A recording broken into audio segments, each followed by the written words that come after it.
Welcome to National Matters, our beloved Camnet TV viewers.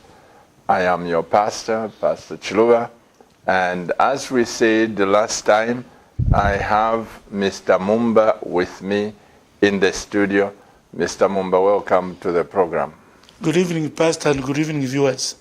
Amen. And Mr.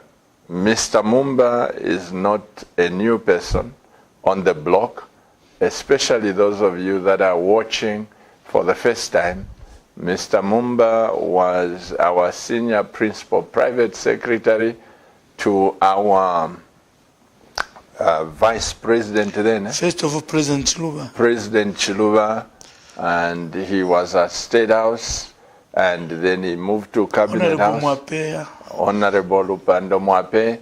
Then he also moved to Solwezi. Before that, I was with Honorable Rupia Banda. Rupia Banda at State House. No, at the Vice President's office. At the Vice President's office. And then he also worked as a permanent secretary. Northwestern Province. Northwestern Province. So he's a man of enormous experience. And I must say that Mr. Mumba is such a blessing to me, to my wife, especially to this nation. He has a lot to offer. And when did you finish school, Mr. Mumba? Please tell the nation. Your university. 1992, December. 1992. What did you study here? I did economics and development studies. Economics and development studies. Yeah. You are the right person. Then in 2016, I did my master's with the University of Lusaka. Wealth creation. Here. Wealth creation. Okay. Last week, Mr. Mumba, we talked about what we talked about. Yeah. But tonight, we should zero in the economy. I am very, very passionate about Zambia. And why I'm passionate, Mr. Mumba, I am not an economist like you, but hunger does not know which school you went to. Yeah.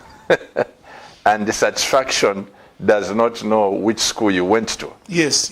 That said, you people are economists.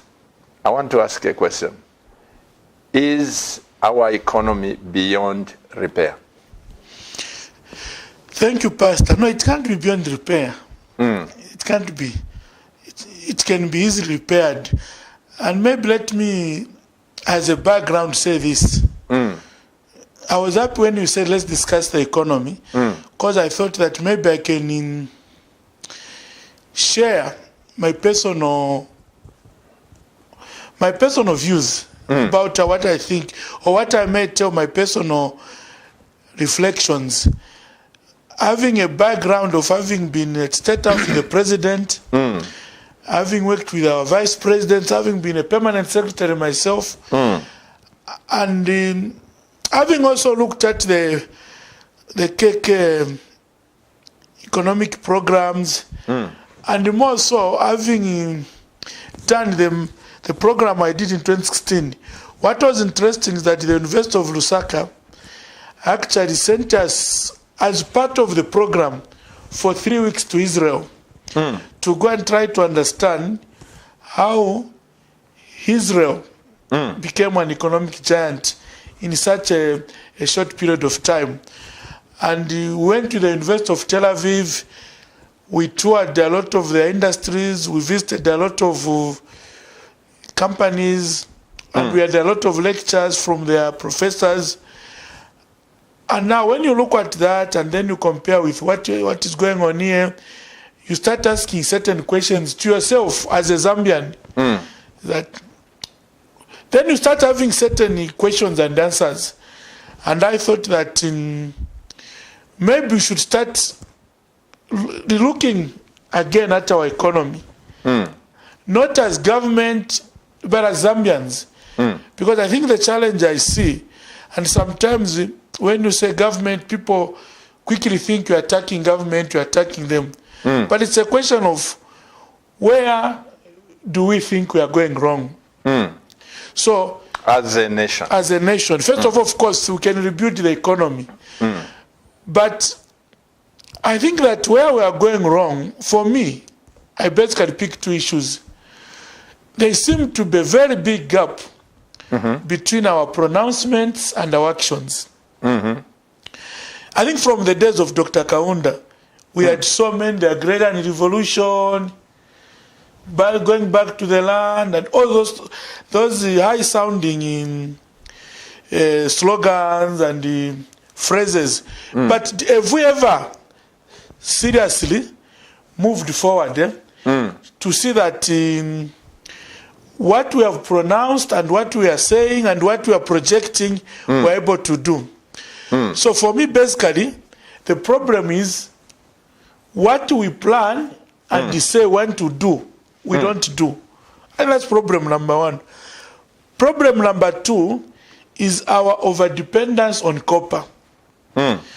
Like I'm saying, we have given so much, I don't know what to be the right way to describe it. We have not given a practical aspect when we say let's diversify from copper. We have held workshops. I remember in 1995, we went to Kitwe with President Chiluba at Edinburgh Hotel. There was a huge gathering, and it was chaired by my older brother, Dr. Sixtus Mulenga. He propounded so much about why we need to move forward, why we need to move from copper. And he was pouring a lot of cold water on government giving lip service to the diversification program. I remember President Chiluba actually getting irritated because he didn't even know this man very well. So he asked us that,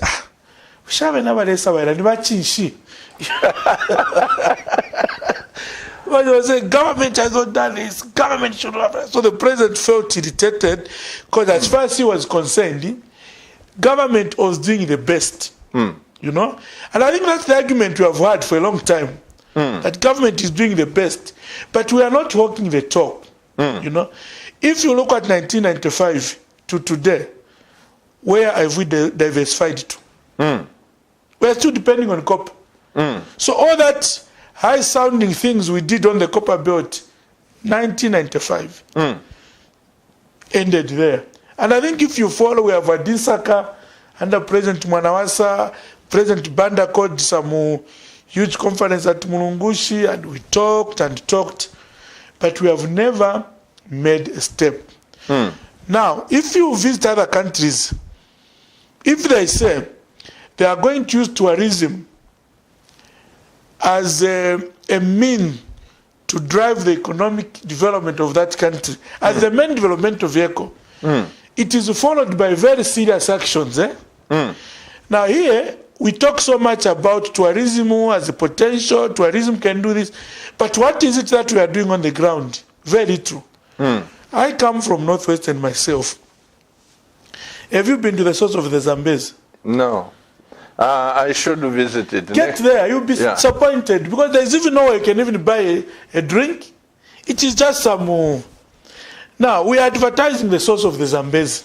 There is no lodge there, there is no restaurant, and there is even no road anyway. So which tourists are you expecting, both local and international, to drive all the way from Solwezi?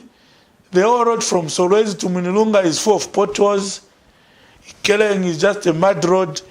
Now we are saying we have a tourist activity there. You know, you have heard about Ntumbachushi. Beautiful place, eh? Where, in Solwezi? No, in Northern Province. There's a force there. Lumangwe, you have heard about those? I've heard just, yeah, but I've not been. Kalambo Falls, I've been there. Kalambo Falls, yeah. What have we done there? You know what it is? So we do more talking ourselves, and we have been talking for the last 30 years anyway. You can't see that, this is what we have done to boost tourism. Is it not surprising when you go to Livingstone, even Zambians now, we were in Livingstone long weekend ourselves, it's cheaper for you to get on a boat cruise on the Zimbabwean side than the Zambian side. Really? Yes. You know? You know why most of us rush to Livingstone the long weekend? Because we were told on TV that accommodation in Livingstone is 50%. So we said, great, let's go. I think that those who are in Livingstone will tell you that that was not the case. Now the question is, when are we going to start putting into practice that which we set for ourselves? And that's the challenge, Zambians, because you see, when we just put it on government, I don't think it's very fair. Because it's a Zambian problem. The people are running the Ministry of Tourism today. They were not there 30 years ago. They were not there 20 years ago. Some of them were not even there 10 years ago. And they want to be there 20 years from now. But the problem continues. You know what it is? When you talk again, we are saying, oh, let's diversify to agriculture. Really, we are saying much more than doing on the ground. And in our context, agriculture is maize growing. You know? I have been discouraged myself. I was just telling you, I'm now into tomato, whatever. Because, you know, when I am buying my maize seed, there is no one is telling them to say, don't exceed this price of the seed. When I'm buying my fertilizer, it's the same. When I'm buying my water pump, the diesel for the water pump, diesel for my tractor, nobody is controlling those prices. So I put in so much money in the so-called maize, because that's what our agriculture basically. Now, when I've grown my maize, now you tell me I can't export that maize and I can't determine the price. So then what's the plan? So what happens now? Without taking into consideration of the cost of fuel, fertilizer, and everything, and also the profit, and also the months that you have waited. The labor all those things must be factored into. Now we are not factoring them. Now at the end of the day, are you encouraging me as a farmer? And if that is our route one to take, then at what stage are we going to grow the sector? You know? So if you look at these oranges, I'm not very sure whether we have got them from here. You know, because you can't find anywhere seriously where, I mean, look at the Mukushi farm block. Dr. Msokotwane, my lecturer, when he was a special assistant at State House, under President Mwanawasa, that's when they started those farming blocks. And the Kaoma one. Have we made progress? No. So now the question we must ask ourselves, when are we going to start putting into action that which we speak about? And when you ask that, is our economy beyond? No, it can be tuned. You know what it is. But it depends on how all of us will put into practice what we are saying. Because now we have a problem because of the copper issue. Now, it's like if you are the only son, who your parents depend on, you know you're going to have a lot of pressure. Absolutely. And you have more quarrels with your family than anybody else.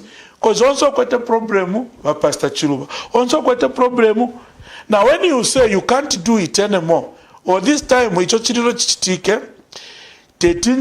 in then you are inviting fights.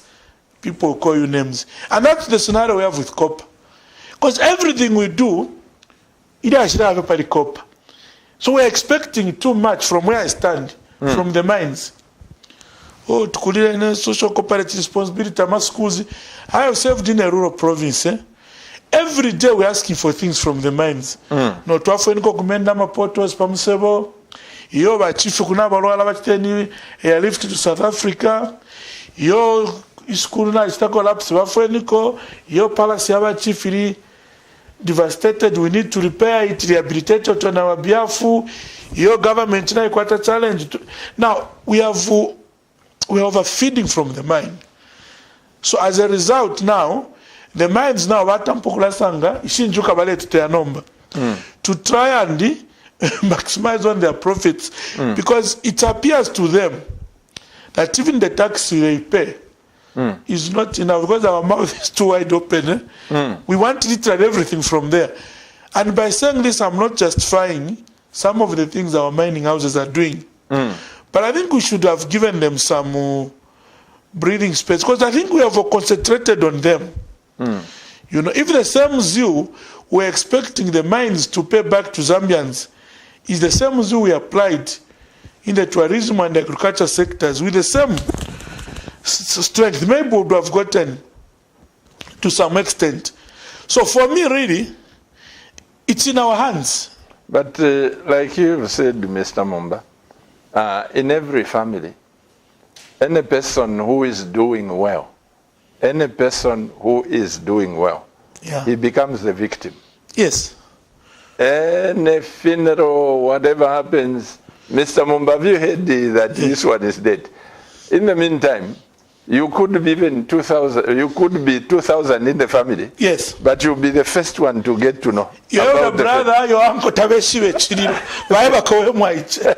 you know. And that is Africa for you. Yes. But really, like you have said, there are so many touching things that you have raised, Mr. Mumba. You know, this program, National Matters. Yeah. It's not about the government. No. If people can understand this, that it's not about the government. You see, the government doesn't even have the capacity to feed 17 million people in Zambia. What is our GDP? Would you know? It's very good. I think it's... I don't want to misinform you. I think it's at... but it can't go, I don't know, it can't go to 30 billion. No. I think it's about 22. Huh? If I'm not mistaken, it's about 22. 22? Billion, yeah. That is for the whole nation? Yes. We're a small economy. Now listen to this. Why I'm saying this, Zambians should get to understand certain things. When you hear Donald Trump allocating that this year's budget for defense, it will be $15 trillion. How many times does Zambia go into just one budget? That is defense, you know? No, but I'll tell you, our GDP is much lower than some of these multinational companies. Yes, the Coca-Cola, their GDP is much higher.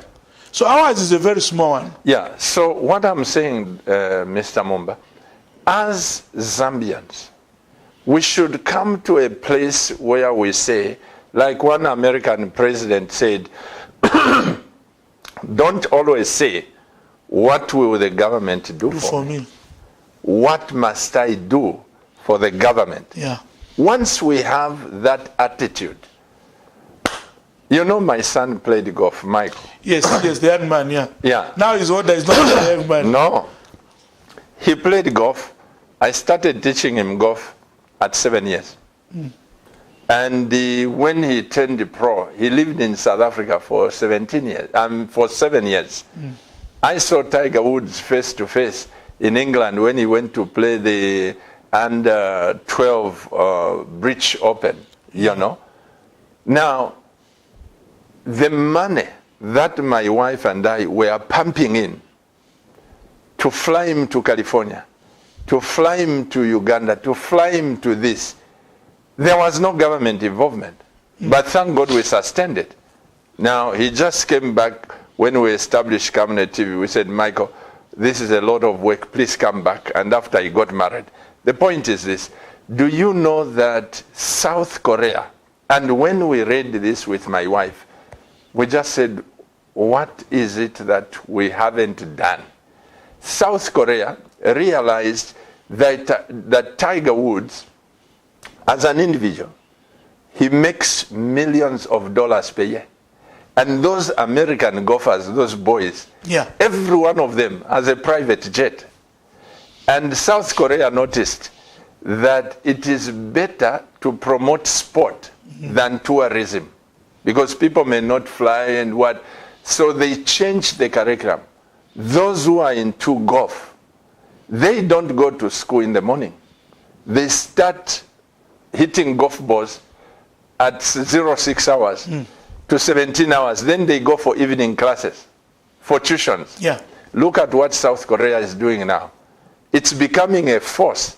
Some of the people who are in the top 100, they are from South Korea, and they are raking in millions of dollars into their country. But it takes that personal commitment and discipline. That's what I was saying. Yes, we can blame government this, government that, but like I've said, we've been changing presidents, we've been changing ministers, we've been changing PSCs and everybody. The problem is a Zambian problem. The moment we all realize that we have a role to play, that is when I think something would have started seriously. I'll give you an example. What I normally see myself, there's a difference between our friends in Europe or North America and here, especially this part of Africa, not West Africa. When you go to West Africa, you see a very different way of culture. Now here, even our own, I run a few things. Now if you have employed somebody, they are not really proud that they're earning a salary. All they want to do is, they are more interested in the salary than working for that salary. You notice too many excuses. People want to report at 10 hours, 11:30, if you go most of the roadsides in Lusaka, you will see people now, balala. You know what it is after Badio. Now, when I were in government, I noticed something. You can give, and I'll give a very specific example. When Honorable Rupia Banda was appointed vice president, we thought that we needed to do some renovations at Government House.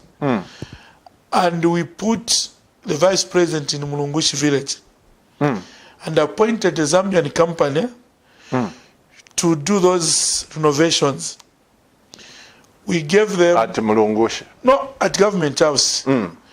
Now we gave them, they said they would do it in 30 days. But Pastor, it got to more than 2 months. We couldn't see much progress there. So we decided to give to a Chinese company. Because first of all, the Zambian company, mwafika 8 hours, tawalafika mawekas. 11 hours, mwasanga a lot of them wale chitanga around doko wale piko wali. Then by 14:30, wale wale 16 hours, vainuka. Now when we gave the Chinese company, instead of doing it for 28 days, they did it about 17 days. When about 6 hours, na watampoku bomba. Resting is just 1 hour, 13 to 14, up to 22 hours. Now we can have the light on site. Now, if we can just borrow even half of that, because it's you, if we make you a PS, how much time are you putting in? We make you a director. Even if you want to pay la fete, you can just supervise project kusenanga. How much time are you putting in there? You know what it is. Now, once I want to fire kanonga bale tichema, talk about self-discipline. You ask yourself, Pastor, how come we have so many West Africans in the English Premier League and not from this side of the world? Because balata babachema pakutia bola. You know what it is.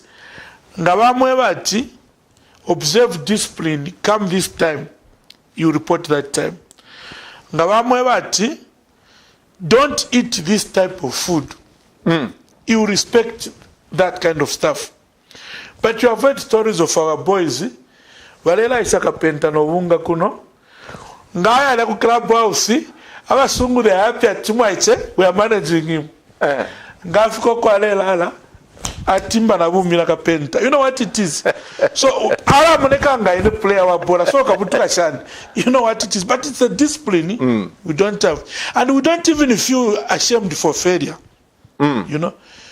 If you observe, I follow football a lot, when the Zambia national team has been booted out of any competition, just observe. They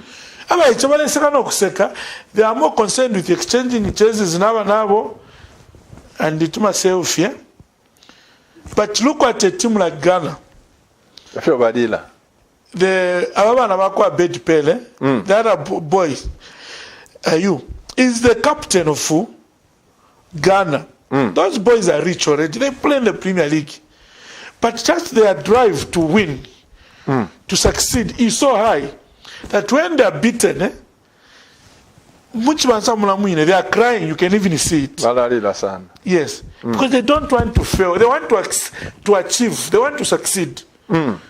Number it's a laughing matter. Baba sepa baba na kudo baba pangane chomba tamara for losing. So it's upon all of us, you know. If you go in the rural Zambia, see how much land is uncultivated. You know. So we really need to change our mindset. Where I come from, we have a lot of timber. Now the difference between my relatives and the Chinese is this. My relatives ngabamona pali mukula wale mono inkunye yakubonfyo ukupanga obwaro. You see what it is, eh? But the Chinese is looking at a dollar. Ngamona ve mukula filani dollar. If all them mona obwaro. You see the difference? Imbote, Kaondas are proud drunkards of Imbote. Now Kuli abantu abali ku Northwestern now, more foreigners who are making millions of dollars from organic yarn which the province is endowed with. If we Muliane tumana mofyembote, you know what it is. Now it is that mindset which we as Zambians must work on and ask ourselves. You have traveled by pastor. Ile insha monako ko banwanga ifwe. Monday, go to Kabwata. And at all levels, Ngamaya ku Baulene, Vale Bumuka. Today is a Monday. When you have Bumuka, ila level yakulia. You go to our compound like Mutendere, that level, Valenwa. Go to Kabwata, go to Chilenje, we're drinking. Eh? Even Upper Mwamba, go to our clubs. That's what we do. You know what it is. Now, you ask yourselves, if we are going to drink 24/7 every day, when do we work? You know? I went to Nigeria, and I've been privileged to be there. Most of the weekends, they go to their villages. Same with Kenya? Same with Botswana? Yes, yes. Yeah. If a weekend, to the cafe, to the boat cruiser, or to the Kuma club. So, the economy of Zambia is not... And when we say these things, we are not saying the government must not do its part. That's not what we are saying. But we are saying, can we ask ourselves, why for the last 30 years, things we have told ourselves we will do, we have not done? Machinja president, another one comes, same assurances, some promises to the seller. Machinja minister, so where is the problem? It means even if you make me to be whatever it is, I will go at the same pace. Like I was saying, when Livingstone, there were a lot of people there.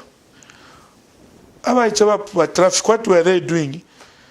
Near Valley there, now we cannot block. Now we came here to Candy, they're just chatting with people and now Uyumuntu natch the book at all. 11 hours, a free for a chopper ride, and he's going to pay money. That's an economic activity.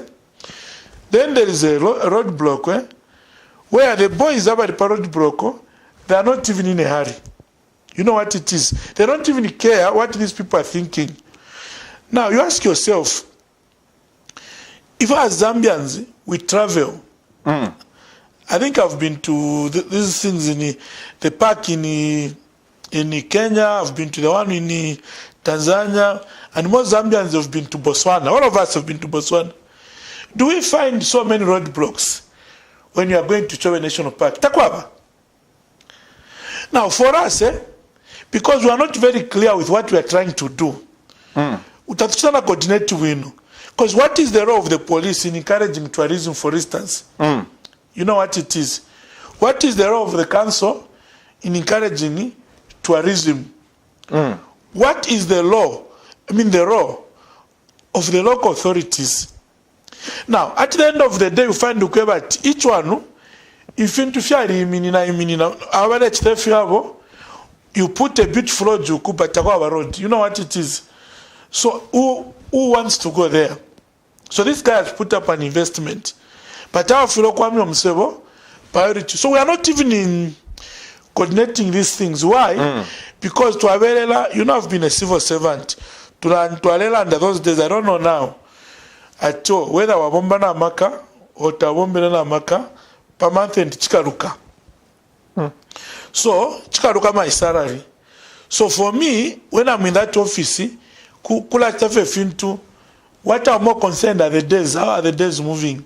But we are not saying, Panobambi Kileine. What should I do? I've come here in Livingstone, maybe as a town clerk. What should be my role in improving the tourism sector? I've become here as officer in charge of Zambia Police in Livingstone. What is my role in improving the tourism sector? And also to just, I think what you are saying, Mr. Mumba, I pray that when we open up this, Zambians could contribute on these national matters. I agree with you. There was a time, you know, my wife and I could not catch a flight from international airport. So we drove to Livingstone because we had a situation in South Africa. Just somewhere there after Mazabuka, Monze, somewhere there, this traffic officer, he stops us just on reflectors.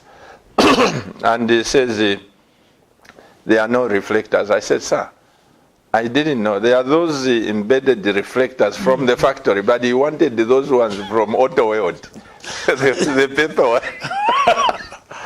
So I said, but what are those reflectors? He says, no, we want the ones which you stick. I said, okay, allow us to go to Livingstone. I am late. The young men will put those. He said, park there. We park, and he goes to chat with other people. Exactly. In the meantime, we are panicking to go and catch the flight. It took me to call one commissioner in Lusaka for him to be called on the phone and release me. Now, what kind of attitude is that? And that's the problem where you can't do a right thing yourself until you know what it is. You don't even seem to. Roadblocks up. Now it's a perfect car. If your vehicle is a Porsche car, they will not ask for anything. They'll come there and say,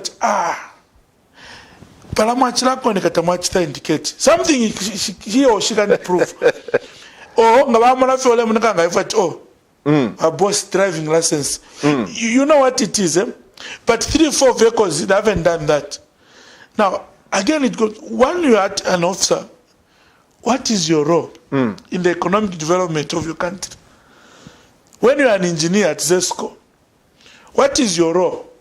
You know, what do you want to see for your country? Why should it take me 3-4 months for you, an engineer, to come and fix a power problem at my factory? You know, sometimes I have a small bakery myself. You have a small problem. You have to talk to somebody senior at ZESCO for it to be rectified. Now look at the man I was lost, the business loss which is there. And about busy, you know what it is? They're just crowded with other things. That's why for me I say, yes, we have a government in place, and it must do its work to our expectation and to our satisfaction. But the question is, we ourselves as Zambians, what is our input in these things? Who is going to grow this economy for us? You know, Mr. Mumba, as we continue chatting, one of the physical trainer to the gym I used to go, you know, he was emphasizing on fitness.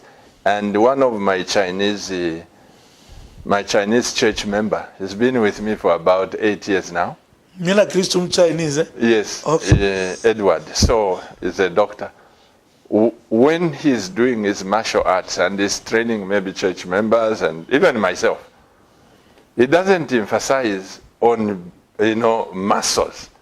He will tell you that, those muscles, they are not the sign of fitness, the muscles. And when you talk to him, how he can make you fit, oh my goodness.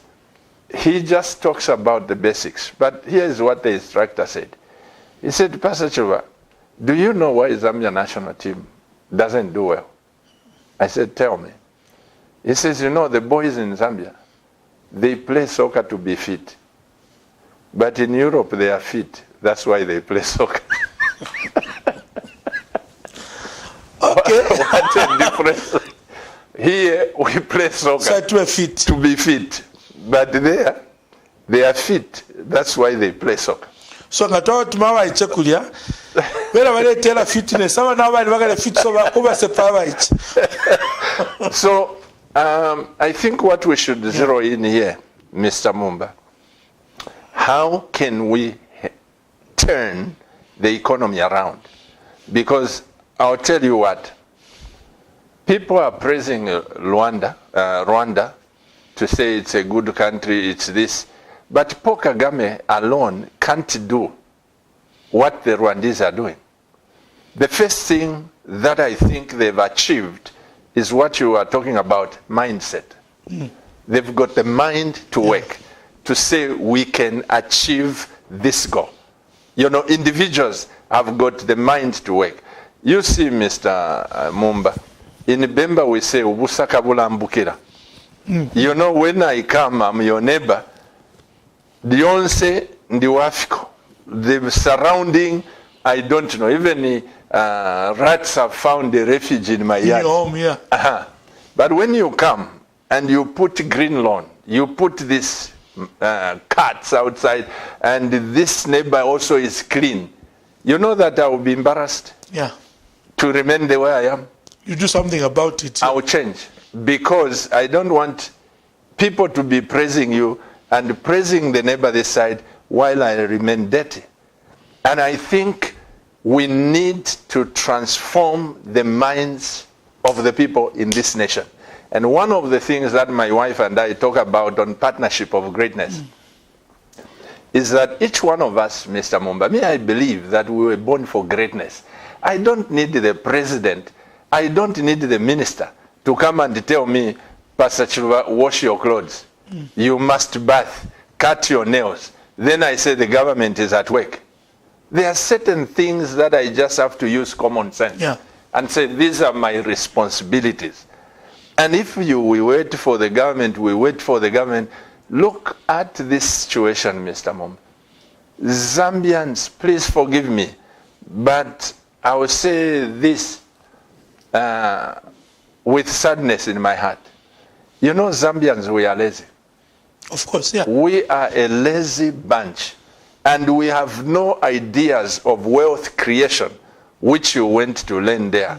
Because a Jewish person, give him 50 hectares, you can start begging from him. Of course. A Jewish person, 50 hectares.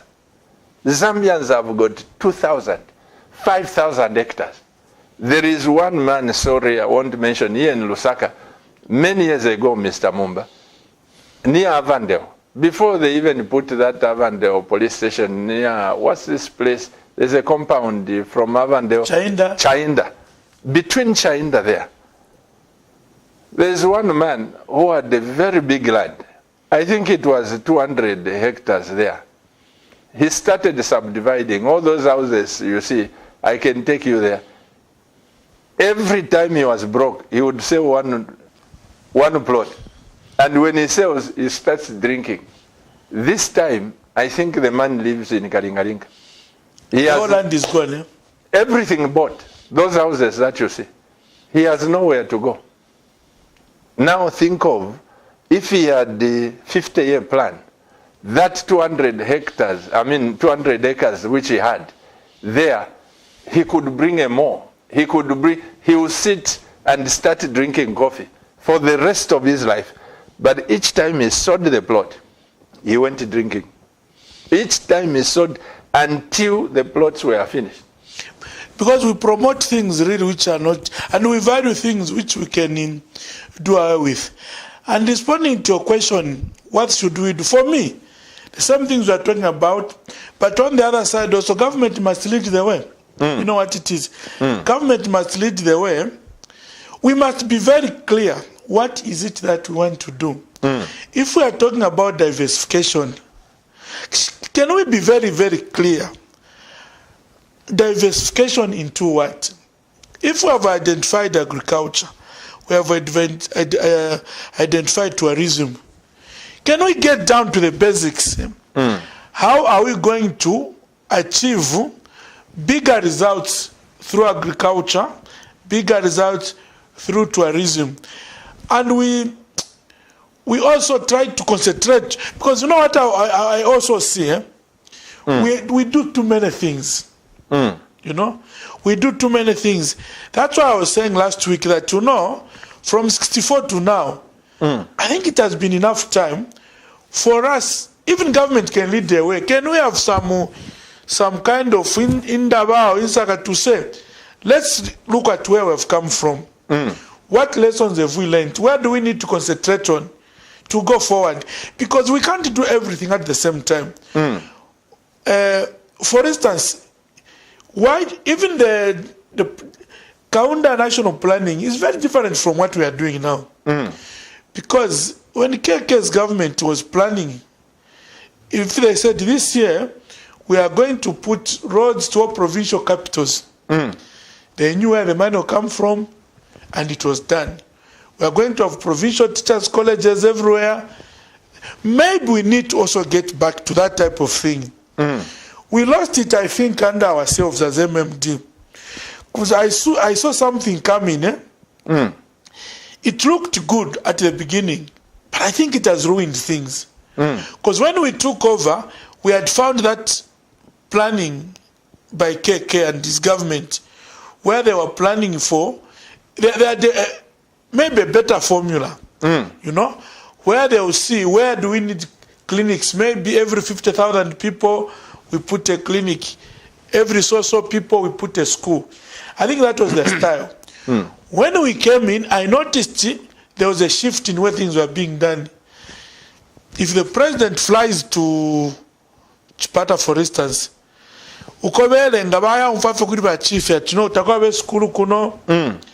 the president promises a school. You know what it is? And it becomes a program to build a school in that area. In the meantime, it was not budgeted It was not budgeted for. It was not planned for. You know what it is? Secondly, I also observed that as we continued going on, we started identifying needs which people didn't tell us they needed. I'll give you an example. And I want to give examples where I was, so that I know those are facts. One day we were traveling to, I think, to the Copper Belt by road. You know, President Chuba liked going by road so that he could see the countryside and that kind of stuff.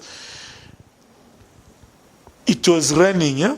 And when we were crossing the Kapiri rail line, Kapiri Glass there, the president noticed that the people who were selling in Mbalala were being soaked. So the president, when we reached Ndola, he says, did you see that at Kapiri? I am going to give them a market at Kapiri. And he's the president, he ordered, and now, up to today, are those people selling at Kapiri, selling inside that market? No. It's a white elephant, but we spent resources there. You know? People, when you go to Kapiri, they're still by the roadside. You know what it is? That's where money is. Yeah, so we gave them something they didn't need. The same one, Masangano, when you're going to Luansha, we put up a white elephant there. The people didn't tell us they needed that. We decided for them. You know what it is? We wasted money. One day we are going to Kafuel. The president is seated in his limousine there. He saw the women breaking stones with other stones. When we came back, he says, you know, I must buy hammers for those women so that it will be easy for them to break the stones. So he said to me, go around. I want a list, yeah? I'm sure Honorable Sulamba is listening. I did that. We discovered there were more than 1,000 who were breaking stones. And we went and bought those hammers and gave each woman one hammer. They danced to that presentation. It didn't take long. They sold those things. You know what it is? They sold the hammers. But we spent money to buy those. You know. So what am I saying? Sometimes we must learn to sit with the people we're trying to do something for. Is this what they need? And this goes back even to after 1964. I think you remember, KK told people, if you cut one limb or whatever it was, you clear the bush, you'll be given a tractor. I think you remember. So what did they do? Why for a tractor? So the question is, perhaps time has come where we should be agreeing as a nation. If we have chosen tourism, can we downplay the other things? Yes, there are critical areas, but we must be decisive because we don't have enough resources. We must be decisive. Tourism or agriculture is the way to go. Can we channel enough resources? Can we involve the local communities? Can we involve other stakeholders and agree what is the best way to go forward?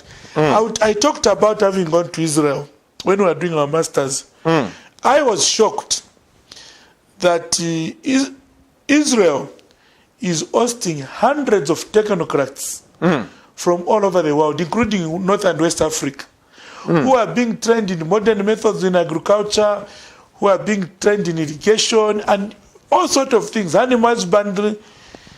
We as Zambia went there as students. But they were Chinese, they were Japanese, they were Brazilians. Learning.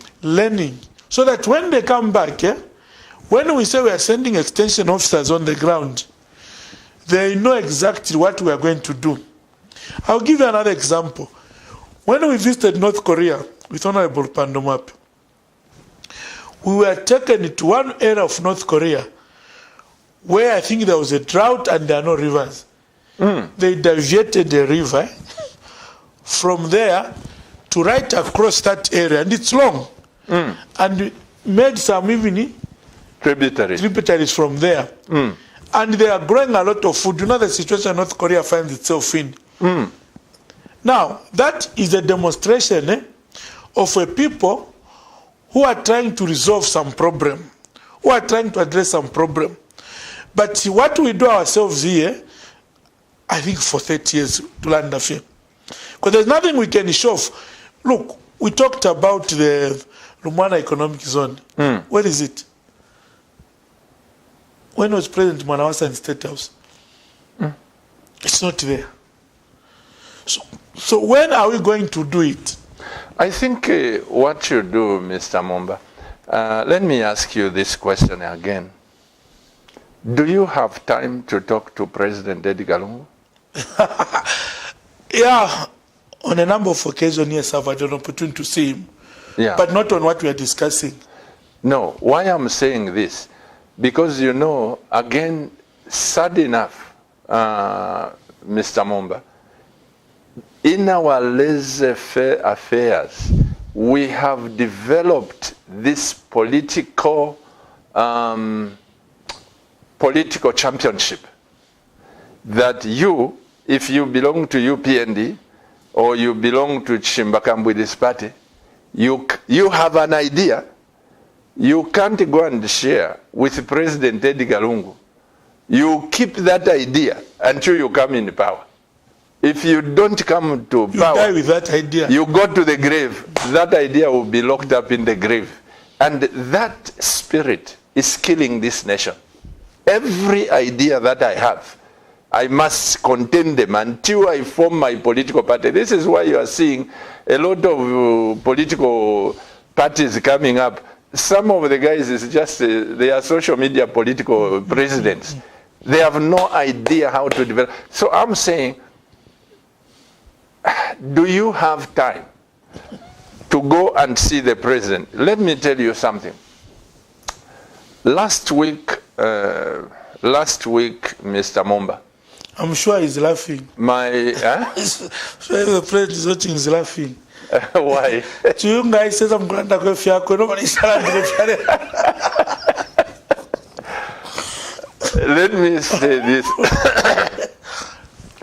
Last week, I had the privilege to take a small team to State House, comprising of my dear wife, Mr. and Mrs. Henry Tukombe, Michael Chiluba, and also our consultant, Mr. Chivale. 6 of us. When I went to State House, was to present this idea and of growing castor, of just being part of the government. I was so shocked, Mr. Mumba. I can say it here on TV. Even my team was shocked. President sat there listening to my presentation. And Mr. Chivale, our consultant, had a projector there. He was running through the president and his team, the things we intend to do. Now, this idea is able to generate between $5 to $8-9 billion every single year. And this is Zambian. The condition is to just have land, just land. We began on Camnet TV by saying, please don't sell land. And my wife and I are very strong in that. Because if you have even 100 hectares, which your father in Northwestern, they can give you. You know the chief there. No, I already have actually. You can go and kneel down and say, Nkambo, I just need 100. Now that 100 hectares, Mr. Mumba, would give you not less than $250,000 every single year. Now, if we have 1,000 people, 1,000 people. But make sure I'm the first on that 1,000. I'm offering myself of that 100 hectares. We'll come to it. Yeah. If we have 1,000 people with land, I don't think we need to be fighting who should be in power. You see, people vote using their stomachs. If you fill my stomach, I'll vote for you. If you don't, I won't vote for you. But when people are liberated, they will vote using their brains. Who is taking us to a place where we want to go? What campaign promises are you making? The other time, please, it's common knowledge, Camnet TV viewers. Start from Bill Clinton, George Bush Jr., Sr., and all this. Just go to Bill Clinton campaign promises. How many campaign promises? Google in that, and then say how many promises were fulfilled. Americans, it's in public domain. You can't go and stand there and say, Wungana Budula, and just Pabunga, you become president. You must tell the people, when I come, I'm going to do this. I'm going to do, you give campaign promises. But here in Africa, whoever can insult the loudest, they are fit to be president. This is why we have taken... But you know the problem we have? Yeah. I'll tell you a true story. In 2011... Can I finish this yes. agriculture thing, then you come? Our strategy, Mr. Mumba, I was so surprised that the president said, Pastor Chiluba, I've got this program, I've heard this, and it's on my desk. Other people want to do this from this country and this country. But I'm going to choose a local investor. I was so honored by the president to say, I'm going to choose a local investor. And he said, Pastor Chiluba, my blessings. Go ahead with this. Now, people will say, Vakateka tabomfu. You know, you just speak mumutwe. I am a common citizen in this nation. But I wrote a letter to the president. Mr. President, I want to see you on 1, 2, 3. It took him 2 months. He responded in writing. And he said, okay, Pastor Chiluba, come on this day. But most people, as Zambians, we like prejudging people just on the face value. What is it that we are offering? Now, by the grace of God, next week, I'll be in Solwezi. Now, my being in Solwezi, Mr. Mumba, I am meeting the pastors and I'm meeting their Royal Highnesses to go and sell this program. Because once we put our hands on the plow, I want you to know, Solwezi, there's a lot of rain there. There is a lot of things that we can do. You don't have to look at Lumwana. You don't have to look at this. We can do it with our hands. So our attitude must change. And that's why I said, do you meet the president? Anyway, tell me the story you want to say. You know, I was trying to say that, first of all, I'll make sure I realign my program and find myself in Solwezi so that I can benefit.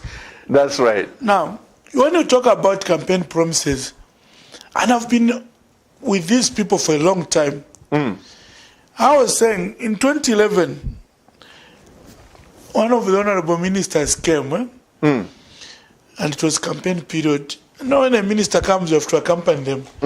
So the minister was meeting several stakeholders, and he said he wanted to address civil servants in Kasempa. So we drove to Kasempa.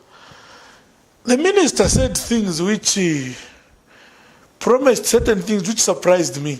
And when we were driving from there to Mufumbwe, I asked the minister, Minister, how are we going to implement this?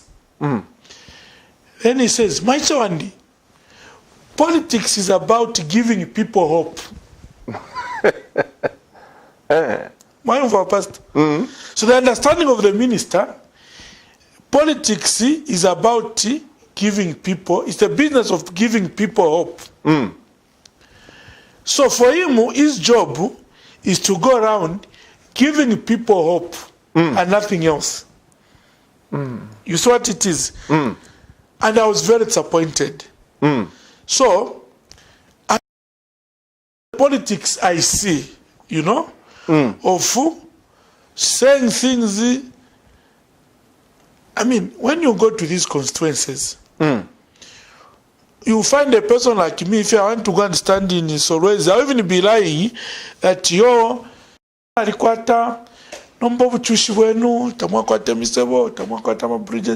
knowing fully that a member of parliament is not there to bring development to the constituency. You know what it is? Because where do you take the money? Where do you get the money as a member of parliament? To make roads and bring development. From where? I'll give you a scenario. Because maybe our people are very ignorant about this. The roads is the job of a government. And how do we do it? I'll give you a scenario of, say, Northwestern Province. When the budget process starts, we are going to have what we call district development coordinating committees or meetings. I hope those things are still there, but that's what we are doing.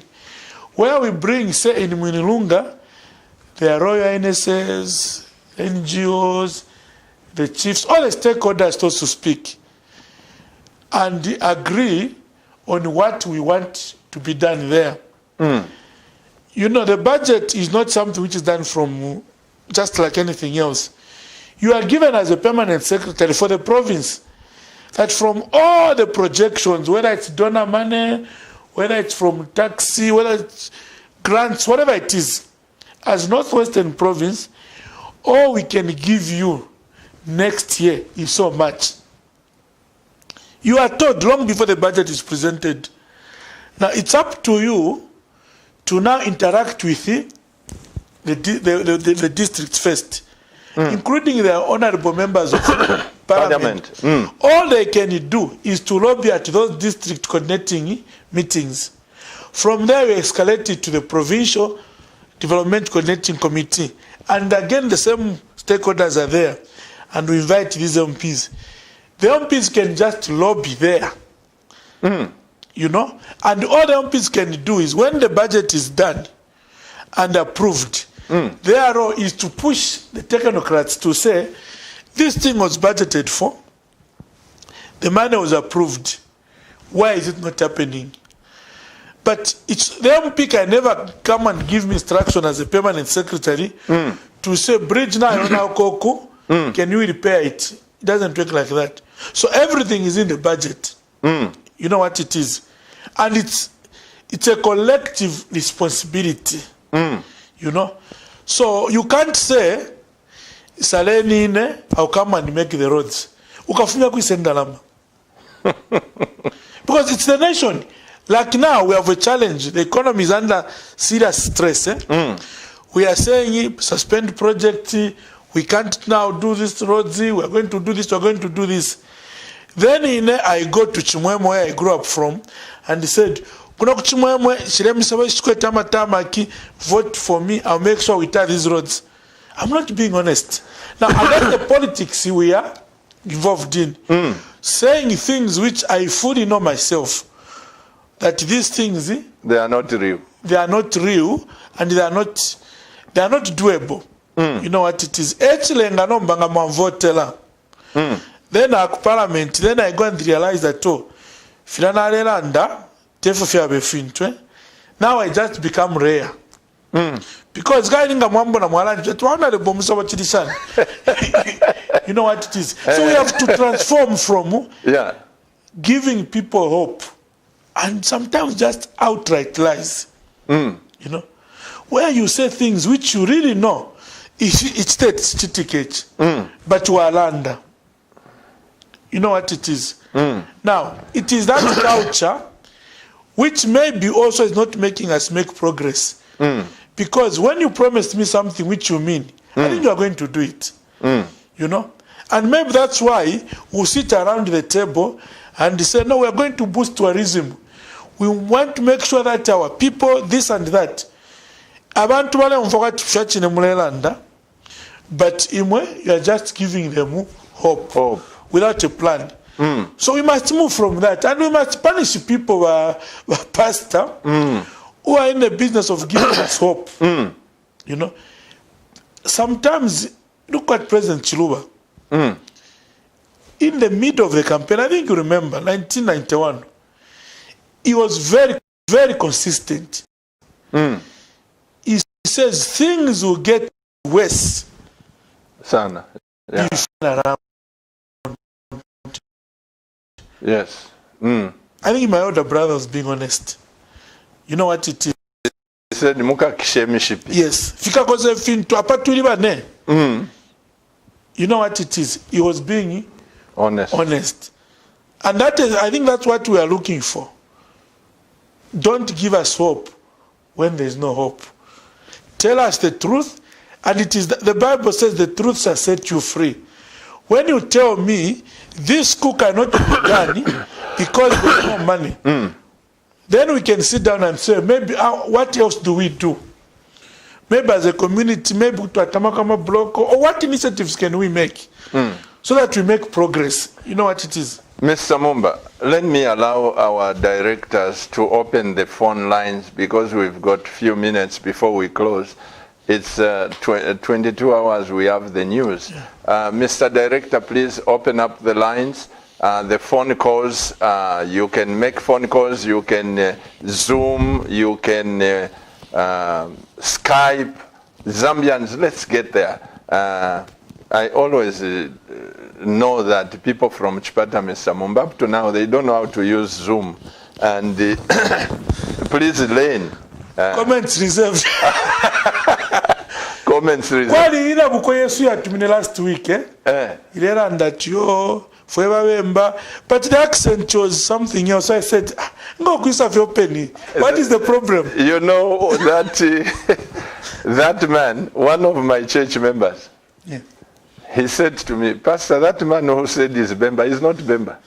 And he mentioned this name. Oh, He mentioned his name. He says, didn't you hear the accent? He just said, you know, if we have, you know, I but don't want career you could hear. accent. So he said, I'm Bemba. And he was not Bemba actually. Sir, somebody knows you. You should repent. Just say what you have to say. So what I'm saying, Mr. Mumba, what can we do? What ideas? And those of you call us, please don't call from the political platform. Hey, this government, we are tired of that. As Camnet TV, let me hear, what can we do? You know, in Bemba Mumba, Muchivemba tulandach, uawa. Tabulaga mepesho. Yo, uawa. Tabamuseka. You know? Iwe kutua wewe. Because you may trip yourself. Yeah. You know? Uawa. Tabamuseka. So, when I am wrong, hello, good evening. Good evening, Pastor. How are you, sir? Please, when you see me writing, please forgive me. I'm just writing your names here. Go ahead and contribute. What's your name and where are you calling us from? I'm Bright. I'm calling you from Uganda, Park. Bright, our Camnet TV viewer. Yes. Good evening, Mr. Mumba. Good evening, my brother. How are you? I'm very well, thank you. First, I want to thank you for the introduction of this. From its inception, as you mentioned, most of the people that you have brought are those that have been to educate the Zambian people. Like that away from politics, and they please continue to engage people like the Magande, Mr. Mposha, and Mr. Mumba today. Because each time we listen to them, they are transformed. Absolutely. Okay? Yeah, now the issue of that and being lazy, I think they would be lazy sometimes out of, maybe they all been brought up. The only thing I want to request is that there should be some deliberate programs that should create awareness that, please, this is what we can do. And I want to look at where we're coming from. Okay? The other countries, I think they also made deliberate promises that educated their own people to progress on their own. So please, maybe... Very sorry. Please go ahead. Also, our educational system has not helped matters. Our education system. What is it that we are training people to come and get jobs? You see? We are not training people to come and create jobs. You know? And you find that if you have an RDC, training graduates, say people in agriculture, the mindset of those students is to come out and be employed. Get a job, yeah. The mindset is not to come out and do something. Even when they've worked for the 2-3 years, they get a loan. They would rather get a loan to buy a car and not get a loan to get some piece of land and start doing something. Producing their own, so for me, I think we need to also critically look at what is it that we have been... You know, we're taught so much about the Great Lakes region of Canada, the Pampas, the Prairie, the Mediterranean Sea. Okay, good for our knowledge. But we were not prepared to come and be productive. So we went to be employed, you know. And also the westernization of our societies. Our children, I think there's something which is not happening correct. Because we want to look to be too good to our children, the future citizens of tomorrow. When I was growing up, I thought my father was very cruel. You finish that, Mr. Mumba. Let's pick up this call. Hello? Hello? Good evening, sir. Good evening, Pastor Shilua. How are you? Permanently blessed. And how are you, sir? I'm very much okay. Yes, sir. I'm with Mr. Mumba, actually. You just greeted me. There is also my guest, Mr. Mumba. Oh, good evening, Mr. Mumba. Good evening, sir. How are we? Fine, how are you? Tarara Fempepo. What's your name, sir? my name. I'm calling from Sobrezi. You are? Chizika Chale. Chizika. Chizika. Yes, please. Yeah, Pastor Mumba, I'm really humbled. We are waiting for you. When are you coming to Sobrezi? You said you are coming to Sobrezi. We are really, really humbled to welcome you to Sobrezi. I will be in Solwezi by the grace of God next week, Mr. Chizika. Thanks very much, man of God. We are waiting to see you here. Yes, sir. Thanks. What do you want to contribute? Just to hear when I'm coming to Solwezi? Yeah, actually I'm following.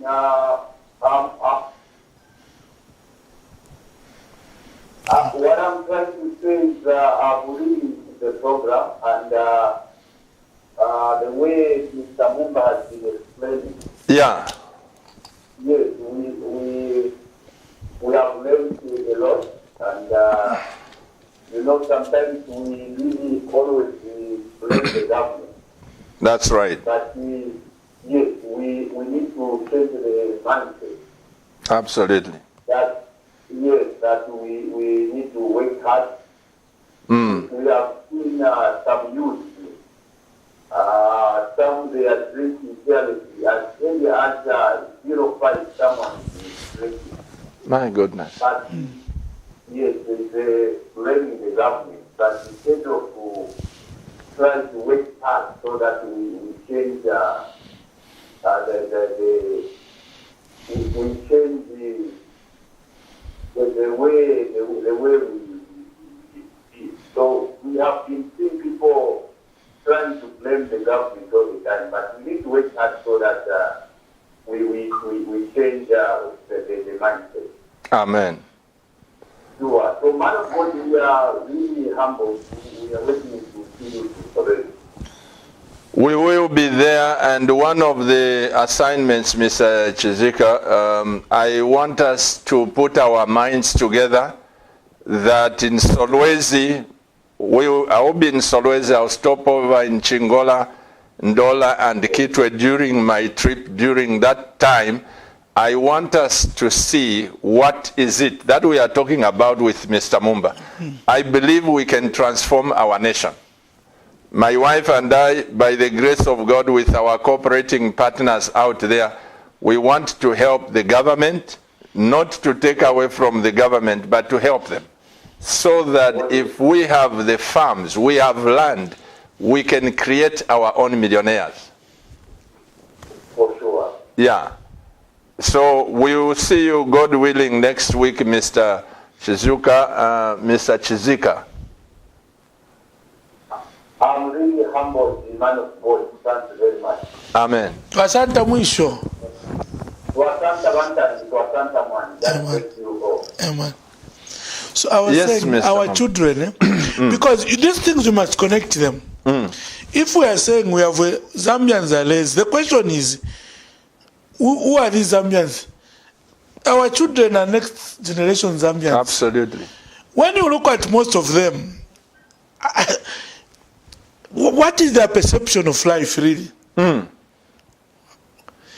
You know, I'm not seeing much from there's that laissez-faire, you know, and that's what I'm saying to myself, that yes, we can blame government for a lot of things, but even we ourselves as parents, we have made our children VIPs. They have the right of way. And you were beginning to say that you thought your parents were cruel at one time. They are cruel because, you know, it's raining I'm telling you. and we are feeling it. You know what it is, but they were training us because they knew that in this life nothing comes easily. Absolutely. You know, but there is a slump in this generation to think fiance comes on. Haven't you wondered how long our children sleep? How much to observe? No, I've noticed. You know, is that how we're sleeping They ourselves? are executives. Exactly. Yeah. Now, those are the people who want to give those 10 hectares of land to do something hard. That's not where their mindsets are. Their mindsets are on phones and this kind of thing.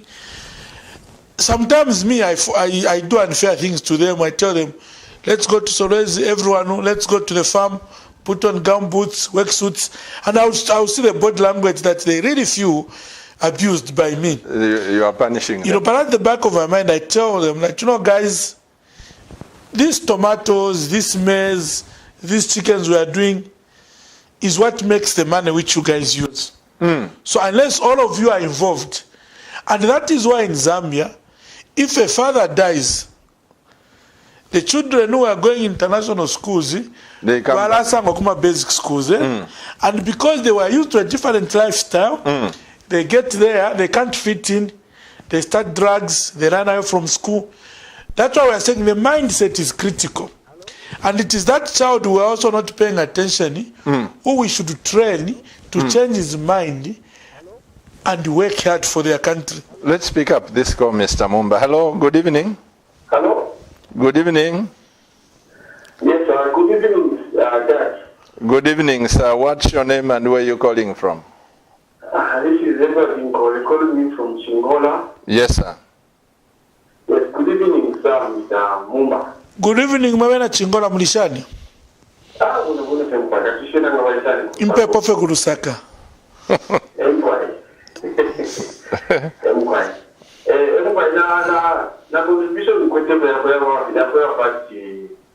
The way you are coming out, I'm really encouraged.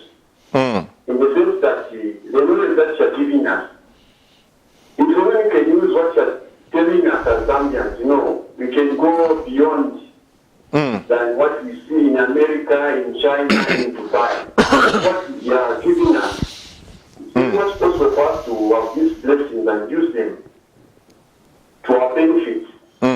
Now, what I'm saying is, as you are just telling us how we should are working in Zambia, can you please make a date with together Pastor Chiluba and go maybe to President Lungu to go and discuss to him on how can help him to bring development businesses. I for one am just tired of hearing the Europeans helping us time and again. Edward. Too much. Edward. I think that's when you have just switched on the TV. Because just a few minutes ago, I was telling Mr. Mumba and the nation that on Thursday, the president accorded me the opportunity to share this dream which will take me to Solwezi and around Zambia. He just said, Pastor Chiluba, you have my blessings. So I shared with him the vision, how we can help. The reason why we are sitting here with Mr. Mumba, we want to address our fellow Zambians. Government dependence syndrome must be dropped. Yes. Yeah.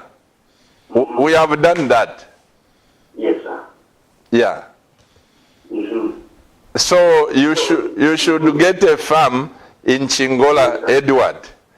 Even if it's 10 hectares, even if it's 10 acres, I can tell you, Mr. Mumba, before he drops the line, a person with 5 acres growing tomatoes or cabbages, can they get employment? Would they need the employment? I have a lot of friends who are teachers, they've stopped. They've opted to go full-time on that. Even in Chingola, there's a lady just before Chingola, I think by the rail line there. She was a teacher. She's been doing tomatoes. She stopped the job. She's supplying tomatoes at Kasumbalesa there, and she makes 10, 15 times more than a teacher's salary. And in Mazabuka, just at Kalea Holdings there are some boys who were playing for Nakambala Leopards. Yeah. I was told there, they are making about 98,000 kwacha per month. Well. So Zambians, we can make it. It's just that we are lazy. Thank you so much, Edward. Thank you so much. I'll tell you something. Yeah. If you have followed developmental programs or the countries which have done well, it is the owners of the country I'm telling you who have driven that agenda. if you talk about the Chinese, everyone is now talking about the Chinese. Tamwa Konfekwati, went to America to send investment to the Chinese themselves took it upon themselves to say we shall develop. Yeah, you know, I went with President Chiluba in 1993 to China. When I went back with the Honorable Rupando Mwape in 2005, I could not believe that was the same road we used from the airport in 1993. There's been a huge transformation, but it's the Chinese themselves. The story of Japan after the World War, you know, Japan was completely destroyed. But it took the Chinese themselves to rebuild that country. Even South Korea, I have my friend Lee. Yes. He says, Pastor, in South Korea, we don't sleep. South Korea today is a force to reckon with. Yeah. It's the South Koreans themselves. Here in Africa, Nigeria, if you go to, I don't know whether you have had the privilege to fly from Abuja, from London to Abuja. I've flown from Abuja to Ethiopia. No, London, Abuja. There are 3 jumbo jets every day. Really? Flying into Abuja. First class, business class, economy. And first and business class. Of course, we are getting there cutters of the taxpayers' money. But these are full of Nigerians. Really? Yes. About Songo Baduma economy, first and business class. And I noticed in Abuja, side when you land, Mr. Mumba, there are so many private jets. Yes. Like a challenge, taxis. Nigerians ever. Exactly. They fly those jets. Yeah. Now, when you talk to them as you're flying, or I met one of them at Sheraton in Nigeria.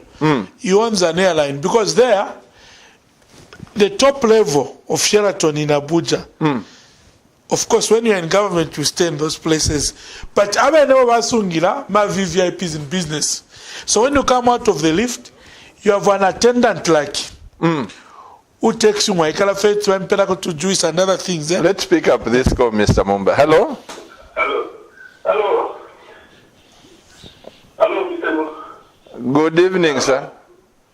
Yes, good evening, Mr. Chiluba and Mr. Chiluba. Mr. Chiluba and Mr. Chiluba. Pastor Chiluba and Mr. Mumba.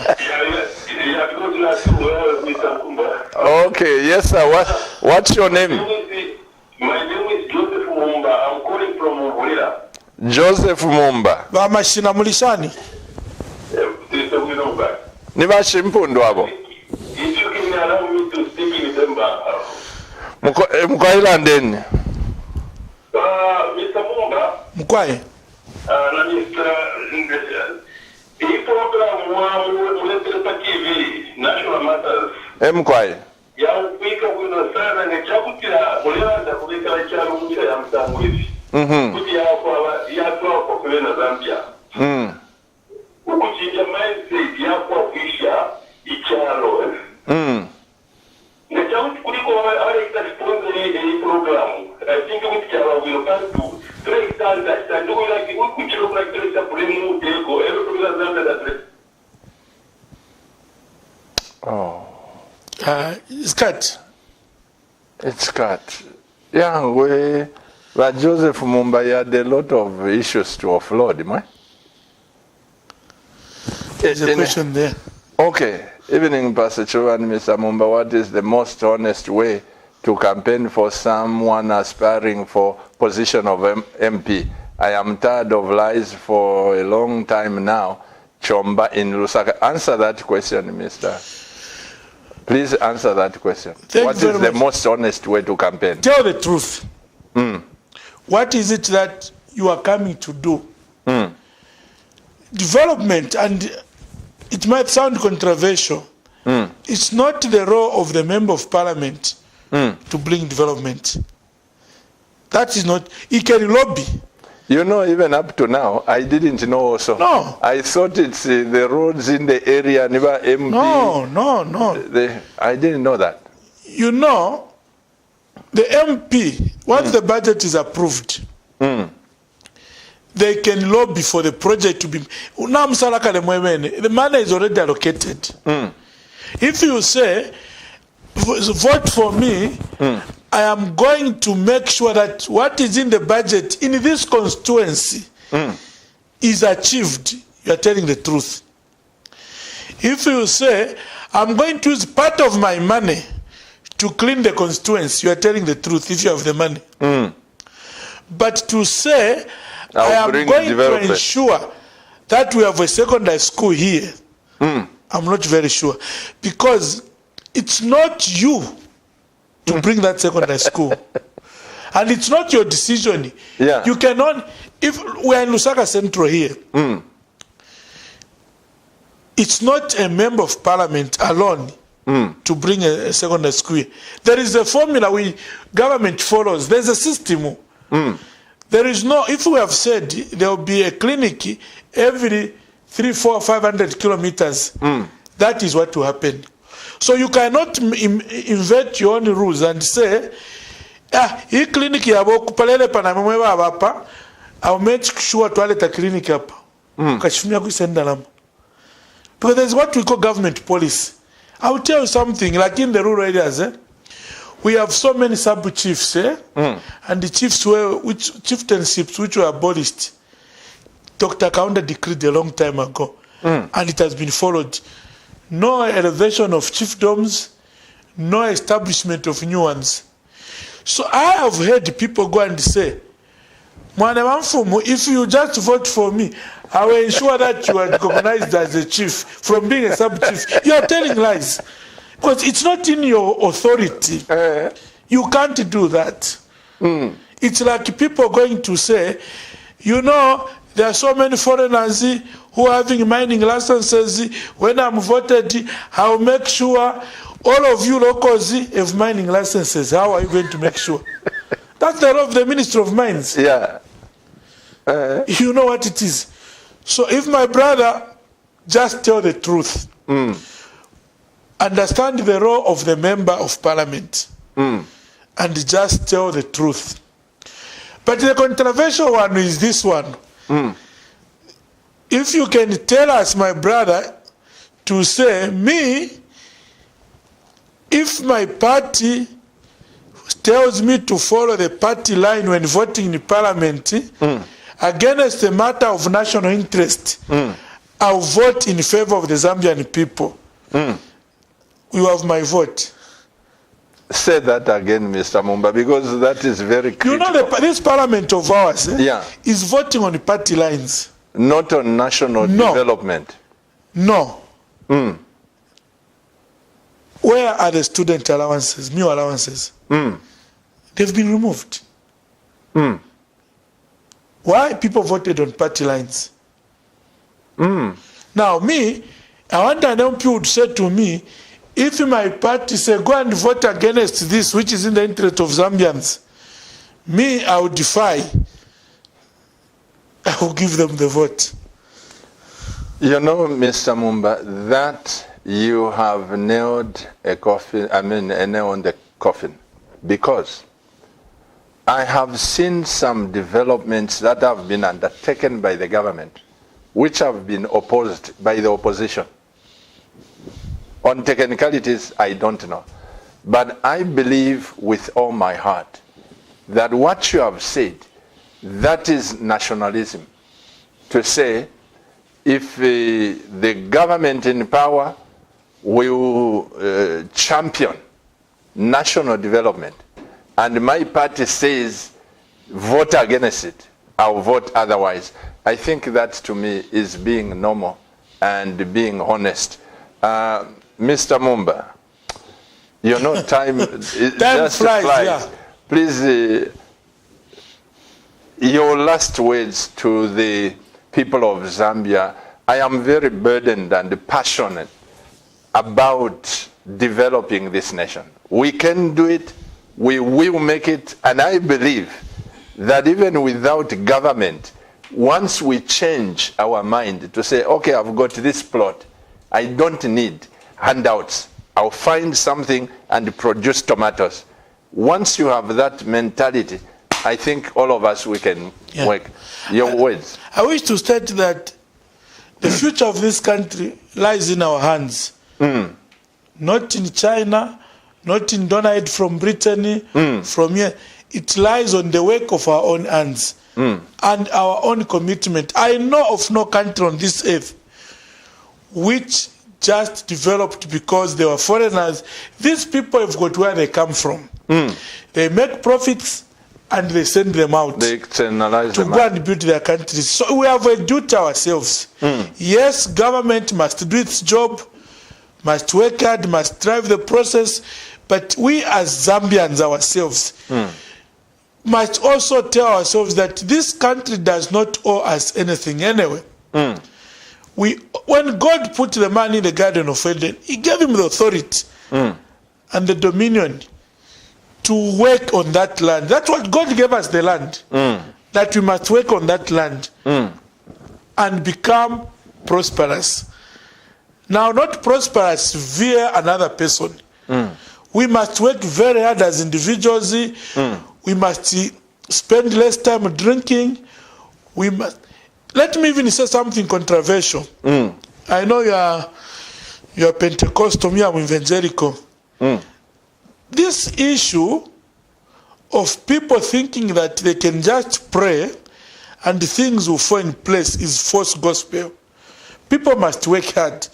You cannot fail to go and work and say, "Nala twala 50,000 kwacha kuchechi, I plant a seed and the pastor will pronounce blessings on me and my economic situation will change." It can't be that way. So why did you say, I know you are evangelical, you think you have the truth and I don't have? No. Are we the ones who are propagating that gospel? Because this prosperity gospel is killing this country, is killing Africa. The magicians who are trying to tell people you can perform very badly in school, will pray for you, all of a sudden you have a VXC. Who pray for you, all of a sudden you'll be a rich person. No. You must work very, very hard. Even in the Bible, those people God blessed, first of all, they worked very hard themselves. So work very hard. Don't say, no, Wakampepela never Pastor Chiluba, Nishina Babuino, or Elder Mumba, who come and there is no magic. Me, I will pray for you to work hard. You know what the Bible says, Mr. Mumba? The Bible says, he who does not work must not eat. That's the Bible. The Bible, yes. And the Bible goes on to say, I'll bless the labor of your hands. And God uses the word deliberate, the labor. You must belong to a labor organization. So now, Pastor, tell our young people, study very, very hard. Because they don't study. I talk overnight. Yes, overnight is important. You need to talk to your God. But like Solomon prayed, he said, "Mwelesa peni kwa mano." So when you are studying hard, pray to your God that Mwelesa peni kwa mano aya kumfikishe firelanda wa teacher. Mwelesa peni kwa strength iya kubomba na maka. You know what it is? So that na inawine mpalwe. But like you said, Mumba, this education system is training people for jobs. I have my nephew, Chibale Munungwe. He trained at this agricultural college. What's this? NRDC. Yeah. The young man is working in Chipata. He's a young boy. He's at the farm. He visited us last week. You know what he said? He said, "Daddy, you know that the things that I learned, now I am looking for a farm because God can bless us." Exactly. He has got the knowledge. He's working there. He's got the experience. But now the young man realizes, after all, I can actually also make it. So when all these people realize that, yes, you've been trained, you go for practicals, you work, don't work there until you have your retirement benefit. Drawn from the biblical perspective, you have your training in your hands. Look into the Bible. Even when Moses was facing challenges, what is it that you are holding in your hands? In your hands. Use that. You know what it is. So if what you are holding in your hands is your training from NRDC, that from God's point of view, that is sufficient to make you make a breakthrough. Amen. Whatever. I'll call you for preaching. Camnet TV viewers, we are so grateful time is not with us. I am so grateful to Mr. Mumba. He will be one of our family members here until we change our minds. Zambia will keep going in the same circles and will keep on making the same mistakes. Look into your hands. God has blessed you. You people of Solwezi, you people of Chipata, I have, by the grace of God, to tour this whole nation and implement this that we want. Listen to what somebody said, Mr. Mumba. He said to me, Pastor Chiruba, do you realize that the next set of billionaires will come from technology and agriculture? Exactly. The Zuckerbergs of this world and agriculture, the next billionaires are coming from there. And Zambia's got land, and we are just fighting. This party, if you have fieka, sorry to use that word, I apologize, please forgive me. I am but just can saying. I tell you something as we close? Do you know, even when people fight for political office, how many jobs has the president got to give out? Have you thought about it? I don't know. How many people in cabinet? How many permanent secretaries do we have? District commissioners? Ambassadors. The president has less than 250 jobs or so to give out. Now, how many people are expecting the president to give them jobs? And that is why we easily get frustrated. Because watch Vivula my elections. Kwaisa abavetting Wachitisha Nakayanda. Waisa Nakayanda wabikamo. Elo kateka kwetama CV 10,000. Elo is trying to balance the regions and chakuti. So let's do things by a pastor which we can control. Amen. I've got a piece of land myself, I'm controlling there. You know, if the president gives me an appointment, it's not a life and death scenario. It's like it's a Mbasela, or there's the word I was looking for, you know? And that's why we hate presidents so much. Because to the fiancé fee, to a tafe hope at work and start point to a take. I was at State House. The man has so many CVs to give. Waiting for jobs. Waiting for jobs. Nishba Pastor Chivana Walefoila Kwabana. You know, it's not easy. I'm telling you. So let's work hard. Our own hands will feed us. I'm telling you, yeah. And in any case, it's not even much. Camnet TV viewers, we've come to the end of our program, and keep watching this broadcast, because this station is not just another channel. We are into news time. Wait and listen to the news. Mr. Mumba, I'm most grateful to God. Thanks on behalf of my wife, we love you, and please don't get tired of me calling you here. Thank you very much. God bless you. All the best, and the God's Nakakumba. Amen. Thank you. Thank you so much.